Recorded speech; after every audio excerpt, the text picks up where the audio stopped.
आता कोर्टाने नेमकं त्यावर काय म्हणते? एक तर आपण समजून घ्या की हे पत्र घेऊन आम्ही मुख्य सचिव साहेबांना भेटलो। त्यांना भेटत असताना भावनाताई इथं आहेत, विकासभाऊ लवांडे असतील, रविभाऊ वरपे असतील, पंकज बोड असतील, आम्ही सर्वजण तिथं जाऊन त्यांना काही गोष्टी सांगितल्या।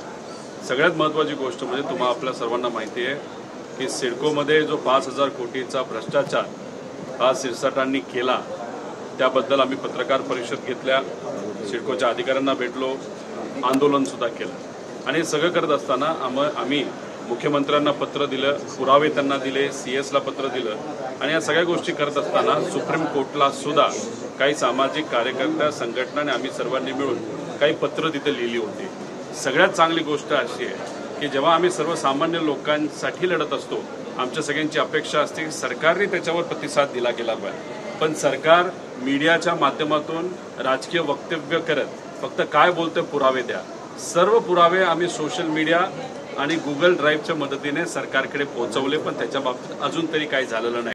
पण हे बघा, ही सेंट्रल एम्पावर्ड कमिटी जी या देशाचं सुप्रीम कोर्ट यांनी जी बनवलेली आहे, त्यांच्याकडनं एक पत्र या आंदोलन आणि आमच्या पत्राचं दखल घेऊन एक पत्र CS साहेबांना आलेलं आहे की याच्यामध्ये स्पष्टपणे लिहिलेलं आहे की जमीन ही सरकारची आहे, ही जमीन सरकारची असताना बिवलकर परिवाराला दिलीच कशी, असे ताशिरे या पत्राच्या माध्यमातून सरकार, राज्य सरकारला सुप्रीम कोर्टाली म्हणजे सुप्रीम कोर्टाच्या कमिटीने तिथं लगावलेले आहेत। त्यामुळे आम्ही इथं असणाऱ्या CS साहेबांना भेटून त्यांना विनंती केली, या पत्राची दखल आपण घ्या। त्यांच्यापर्यंत ते पत्र पोहोचलं नव्हतं, पण आम्ही जे कमिटीचं पत्र हे CS साहेबांना पाठवले, ऑफिसला त्यांचं नक्कीच ऑफिशियली सुद्धा आलं असेल। या बाबतीत ते काय करतात हे आपल्याला बघावं लागेल। पण CS साहेब हे सकारात्मक होते। याच्या आधी सुद्धा आम्ही जे पत्र हे CS साहेबांना दिलं होतं, ते पत्र त्यांच्या ऑफिसकडनं UDला सुद्धा, UD सेक्रेटरीला पण गेले आणि लॉ अँड ज्युडिशरीला पण गेलेलं आहे। पण लॉ अँड ज्युडिशरीला UDला सांगितलं की तुम्हीच या बाबतीत रोहित सामाजिक कार्यकर्त्यांना तिथं द्यावी। अजूनपर्यंत UD विभागाकडनं आमच्याकडे कुठलीही माहिती जी आम्ही मागितलेली ती मिळालेली नाही। त्यामुळे कुठेतरी UD डिपार्टमेंट ही माहिती लपवतंय का, असा सगळा प्रश्न आम्हा सगळ्यांना त्या ठिकाणी वाटतो। आणि हे पत्र जसं आम्ही देत होतो, याच्याबरोबरच अजून एक महत्त्वाचं पत्र हे CS साहेबांना आम्ही दिलेलं आहे आणि ते पत्र आहे आदरणीय पवार साहेबांचं। हा विषय कुठला आहे तर हा विषय आहे पुणे APMCचा। हा मुद्दा कोणी उठवला? विकासजी लवांडे माझ्याबरोबर आहेत, त्यांनी हा मुद्दा तिथं उठवला होता। याच्यात काय काय घडतंय पुणे APMC मध्ये, याच्यामध्ये 300 कोटीपेक्षा जास्त रुपयाचा भ्रष्टाचार तिथं झालेला आहे। त्याच्याचबरोबर याच्यात आपण जर खोलात गेलो, त्याच्यामध्ये असे काही विषय झालेले आहेत की पट्टीमध्ये गैरव्यवहार झालेला आहे, शेतकऱ्याला पट्ट्या खोट्या द्यायच्या, 4 रुपयाला एखादी गोष्ट शेतकऱ्याकडनं घ्यायची आणि ती 10 रुपयाला विकायची, म्हणजे कुठेतरी शेतकऱ्याचं नुकसान झालेलं आहे। त्याच्याचबरोबर तिथे असणारी जमीन जी कितीतरी कोटी रुपयाची आहे, ती कुठल्या तरी एका कंपनीला अशीच त्या ठिकाणी देऊन गेली। याच्यामध्ये तिथे असणारे सर्व सदस्य, सर्वच नाही पण काही सदस्य, त्याच्यामध्ये काही पदाधिकारी हे APMCचे जे राजकीय पदाधिकारी ते याच्यामध्ये इन्व्हॉल्ड आहेत आणि काही अधिकारी इन्व्हॉल्ड आहेत। याच्यामध्ये आम्ही सांगितलं होतं इन्व्हेस्टिगेशन चांगलं करा, पण इन्व्हेस्टिगेशन अशाच व्यक्तीला तिथं दिले DDRला जो तिथं भ्रष्टाचारामध्ये इन्व्हॉल्ड आहे असं लोकांचं मत आहे। म्हणजे चोरी करणाऱ्या व्यक्तीलाच तिथं पोलीस अधिकारी म्हणून बसवलंय असं आमच्या सगळ्यांचं मत आहे। त्यामुळे याच्यात लक्ष तुम्ही घाला असं CS साहेबांना आम्ही तिथं बोलवलंय। हे पत्र आदरणीय पवार साहेबांनी, याच्याबरोबर विकास लवांडे यांचं पत्र हे CM साहेबांना सुद्धा दिलं आणि सेक्रेटरी साहेबांना सुद्धा दिलेलं आहे। या बाबतीत ते काय करतात हे आपल्या सर्वांना बघावं लागेल। मजेशीर बघा, हे सरकार पॉकेटमार सरकार आहे आणि एकदम मजेशीर सरकार आहे। याच्यामध्ये अधिकारी सुद्धा किती मजेशीर आहेत हे आपण सर्वांनी बघा। हे एक मी तुम्हाला आदेश दाखवते, पणन संचालय महाराष्ट्र राज्य पुणे, हे कधीच आहे? हे आहे 29 ऑगस्ट 2025, म्हणजे काल परवाचंच हे पत्र आहे। या पत्रात कुणी हे पत्र काढलेलं आहे? हा जे ह्याच्यात विकास रसाळ नावाचे एक अधिकारी आहेत जे सध्या पणन संचालक पदावर कार्यरत आहे।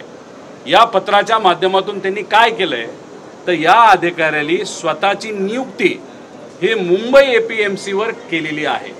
मुंबई APMCच्या अंतर्गत नवी मुंबईची सुद्धा APMC येते हे आपल्या सर्वांना माहिती आहे. त्या APMCला वर्ल्ड लेवलची मार्केट बनवण्यासाठी, APMC बनवण्यासाठी हजारो कोटी रुपयाचा खर्च तिथं केला जाणार आहे. त्याचं प्लॅनिंग केलं जाणार आहे. उलाढाल हजारो कोटीची हे आपल्या सर्वांना माहिती आहे. त्यामुळे तिथे असणारे जे सर्व सदस्य आहेत त्यांना तिथं थांबवण्यात आलेलं आहे. त्यांची नियुक्ती ही रद्द करण्यात आलेली आहे. आणि प्रशासक म्हणून कोण तिथं आलेले तर विकास रसाळ. पण कोणा अधिकाराने नाही तर कोणाच्या सैली विकास रसाळांची तिथं नियुक्ती झाली आहे. त्यांचं नाव आहे विकास रसाळ. म्हणजे झालं असं, पेपर ज्यांनी लिहिला नाही तर प्रश्न पत्रिका ज्यांनी लिहिली तोच उत्तर द्यायला सुद्धा बसला, तोच निकाल जाहीर करायला सुद्धा बसला. आणि निकाल झाल्यानंतर त्याची सरकारी भरती सुद्धा स्वतःच त्यांनी करून घेतली. अशा पद्धतीचा काळा बाजार हा अधिकाऱ्यांकडनं तिथं केला गेला आहे.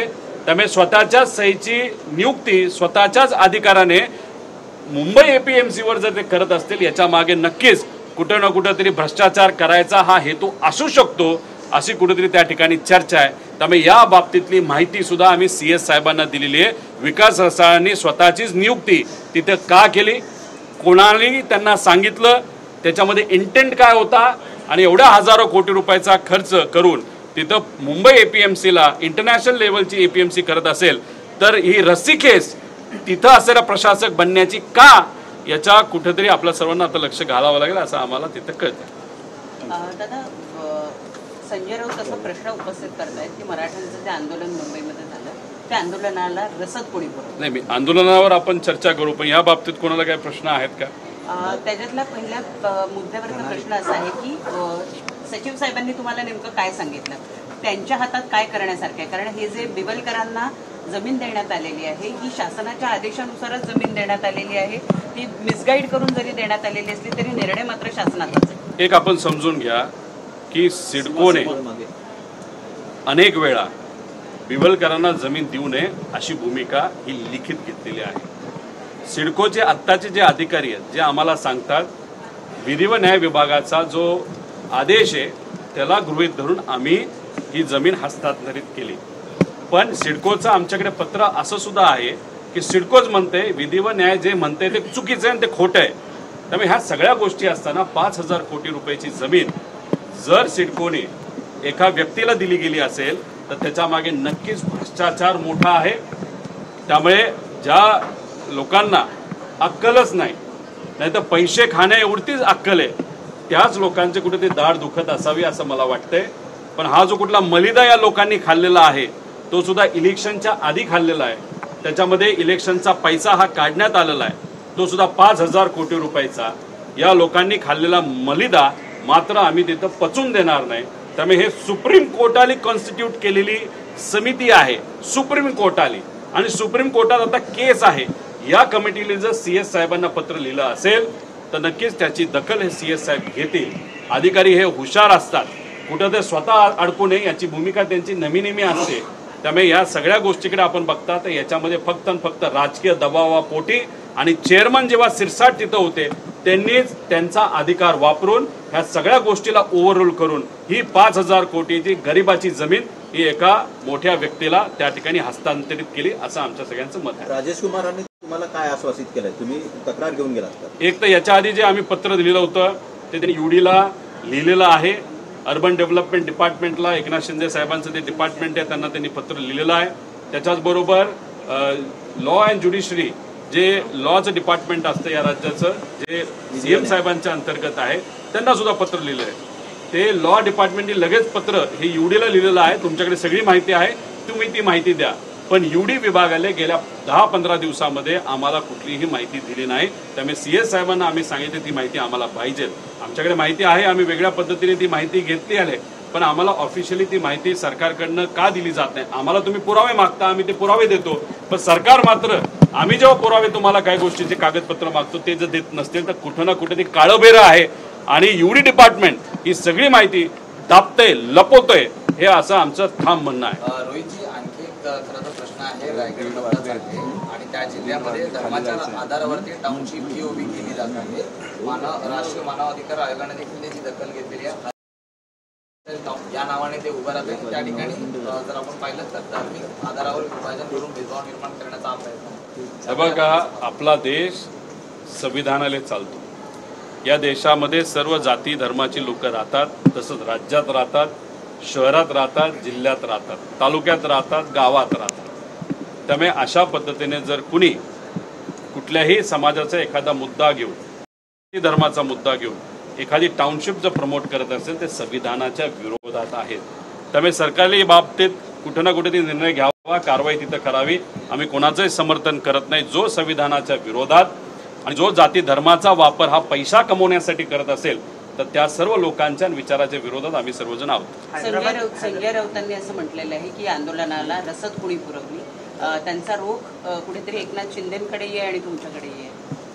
हे बघा, राऊत साहेबांनी हे स्टेटमेंट तिथं वापरलं असेल. त्यांचं टार्गेट, त्यांचा रोख कोणाकडे हे दुनियाला तिथं माहिती आहे. हे शासन पवारांचं शासन नाही, हे शासन महाविकास आघाडीचं शासन नाही. मग हे शासन आमचं नसेल तर हे शासन महायुतीचं आहे. मग महायुतीमध्ये होम डिपार्टमेंट कोणाकडे? देवेंद्र फडणवीस साहेबांकडे. जे काय आज बोललं जातं की ह्यांनी रसद पुरवली, तेली रसद पुरवली, ह्याली हे केलं, तेली ते केलं, मग होम डिपार्टमेंट झोपलंय का? वापरा ना तुम्ही सगळी माहिती. आमचे फोन टॅप करताय ना तुम्ही, आमच्या मुवमेंटवर तुमचं लक्ष आहे, आम्ही कोणाला भेटतो, काय करतो, हे सगळं तुमचं CID तुमच्याकडे ED CBI जे काय वापरायचे ते तुम्ही वापरा. हे त्या ठिकाणी तुम्ही बघा. फक्त एक गोष्ट असं आहे की कुणीही जर आंदोलन करत असेल, कुणी तिथं येत असेल तर आमच्या काही कार्यकर्त्यांनी, नाहीतर विविध पक्षांच्या कार्यकर्त्यांनी, सामाजिक कार्यकर्त्यांनी जर पाणी पाजलं असेल तर जेवणाचं नियोजन तिथं केलं असेल ते माणुसकीच्या नात्याने केलेलं आहे. कारण का सरकारला माहीत होतं हे आंदोलन 3 महिन्यापूर्वी माहीत होतं की हे आंदोलन 3 महिन्यानंतर होणार आहे, लोक इथं येणार आहेत. होम डिपार्टमेंट काय झोपलेलं डिपार्टमेंट नसतं. त्यांना माहीत असतं की लोक काय 2-3 हजार नाही, लाखो लोक येणार आहेत. तर इथं जे महानगरपालिका आहेत त्यांना सांगून संडासाची सोय, टॉयलेटची सोय, पिण्याच्या पाण्याची सोय, तिथं पाऊस चालू होता तिथं आडोशाची सोय, ह्या सगळ्या गोष्टी कुठं ना कुठेतरी करायला पाहिजे होत्या, ज्या दुर्दैवाने सरकारकडनं झाल्या नाहीत. आणि म्हणून मुस्लिम समाजाचे लोक असतील, इतरही समाजाचे लोक असतील, इतर मराठा समाज असेल, बाकी इतर काही मायक्रो OBC लोकांनी सुद्धा तुम्ही जर बघितलं असेल, माणुसकीच्या नात्याने इथं जेवण, प्यायला पाणी, कपडे, पावसात कोणी भिजत असेल तर छत्र्या, अशा काही गोष्टी तिथं दिलेल्या आहेत. त्यामुळे राऊत साहेब जे बोलतात त्यांचा राजकीय टार्गेट हे दुसरं कुणीतरी असावं. आणि आम्ही खुल्लं तिथं म्हणत आहोत, जर तुम्हाला इन्व्हेस्टिगेशन करायची ते तुम्ही इन्व्हेस्टिगेशन करा, पण ह्या सर्व राजकीय इन्व्हेस्टिगेशनमध्ये वेळ घालवण्यापेक्षा आज जो आमचा शेतकरी, कष्टकरी, युवा, विद्यार्थी, महिला सुरक्षेचे प्रश्न या राज्यामध्ये जे मोठ्या प्रमाणात तिथं सगळ्यांसमोर आहेत ते सोडवण्यासाठी जरा ताकद वापरली तर असतं योग्य ठरेल. राज्य सरकारने कुणबी प्रमाणपत्र देण्यासाठी जो GR काढला त्याला आव्हान देण्यासाठी आता छगन सुद्धा तयारीला आणि संभ्रम आहे. मुळात या दोन्ही समाज म्हणतायत की आम्हाला फसवलेलं आहे. GR काढताना समाजांमध्ये संभ्रम आहे. हे बघा, कमिटीमध्ये महाजन साहेब जे OBC नेता आहेत ते स्वतः तिथं होते. मुख्यमंत्री साहेब हे मुख्यमंत्री राज्याचे, त्यामुळे कमिटी काय करते हे मुख्यमंत्र्यांना माहिती. ठीक आहे, एकनाथ शिंदे साहेबांना बाजूला ठेवलं असेल, अजितदादांना बाजूला ठेवलं असेल, तो त्यांचा राजकीय विषय आहे. पण तिथं देवेंद्र फडणवीस साहेबांचं तर लक्ष होतं. आणि जेव्हा व्यासपीठावर उपोषण सोडवण्यात येत होतं तेव्हा जयकुमार गोरेजी जे मंत्री आहेत, OBC नेते, ते स्वतः तिथं होते. म्हणजे मराठा नेते होते, OBC नेते होते. आणि सगळ्यांनी मिळून एक पत्र जे काय राज्य सरकारकडनं तिथं दिलं ते जरांगे भाऊंना मान्य होतं, तिथं असणाऱ्या कार्यकर्त्यांना मान्य होतं. म्हणजे सर्वमान्य चर्चा तिथं झाली, तिथं सर्वमान्य GR हा काढण्यात आला. तर मला असं वाटतं की जे काही 2 महिन्यापूर्वी तुम्ही करायला पाहिजे होते आत्ता केलं. कारण का आमच्या सगळ्यांची मागणी हे जे सर्व समाजाला मान्य तुम्ही GR काढत असाल तर 2 वर्षापूर्वीच तो काढायला पाहिजे होतो. उगाचच OBC विरुद्ध मराठा हे वातावरण फक्त इलेक्शन जिंकण्यासाठी भाजप आणि महायुतीकडनं तिथं करण्यात आलं.